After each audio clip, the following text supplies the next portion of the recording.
ઝઘડિયા તાલુકાના ખડોલી પાસે નવી ટેકનોલોજીથી રોડનું કામ ચાલુ કરવામાં આવ્યું છે.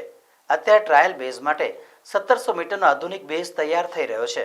ભરૂચ જિલ્લાના ઝઘડિયા તાલુકામાંથી પસાર થતો સરદાર પ્રતિમાને જોડતો માર્ગ બિસ્માર બનતા વાહન ચાલકો માટે માથાનો દુખાવો બન્યો હતો અને આ માર્ગના પેચવર્કનું કામ સતત ચાલતું હોય છે, પરંતુ ભારે વાહનોની અવરજવરના કારણે માર્ગ બિસ્માર બની જાય છે. ત્યારે નવી ટેકનોલોજીથી ઝઘડિયા તાલુકાના ખડોલી પાસે માર્ગ પર ગ્રાઉન્ડ સ્તરે ટ્રાયલ બેઝ માટે 1700 મીટરનો આધુનિક base seal liquid soil stabiliser chemical અને સિમેન્ટના સંયોજનથી સિમેન્ટ સ્ટેબિલાઇઝેશનના બેઝ તૈયાર કરવામાં આવી રહ્યો છે. ત્યારબાદ stress absorbing membrane layer SAMI લગાડી ડામરના લેયરનું કાર્ય હાથ ધરવામાં આવશે. ખાસ વાત એ છે કે આ કામગીરી માટે હયાત મટીરિયલને જ રિસાયકલ કરીને ઉપયોગમાં લેવામાં આવે છે.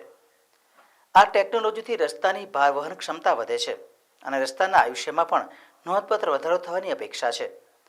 પાણીના કારણે સ્પોટ હોલ્સ પડવાની શક્યતા ઓછી થવાથી જાળવણી ખર્ચ પણ ઘટશે. આધુનિક ટેકનોલોજીથી 1700 મીટરનો રસ્તો ટ્રાયલ બેઝ માટે તૈયાર કરવામાં આવી રહ્યો છે, જે થોડા દિવસમાં જ બનીને તૈયાર થઈ જશે. ત્યારબાદ 30 તારીખ સુધીમાં રસ્તા પરથી ટ્રાફિક પસાર કરવામાં આવશે અને અહીંયાથી લોડ વાહનો પસાર થાય તો રસ્તો ટકે છે કે નહીં તે જોવામાં આવશે. જો આ રસ્તો સફળતાપૂર્વક ટકી રહેશે તો આખો રસ્તો કેમિકલ બેઝથી આધુનિક ટેકનોલોજીના મશીનોની મદદ વડે નવો બનાવવા માટે વિચારણા કરવામાં આવશે. આ કામગીરી સફળ બનશે તો આ વિસ્તારની વર્ષો જૂની સમસ્યાનું નિરાકરણ આવી શકે તેમ લાગી રહ્યું છે.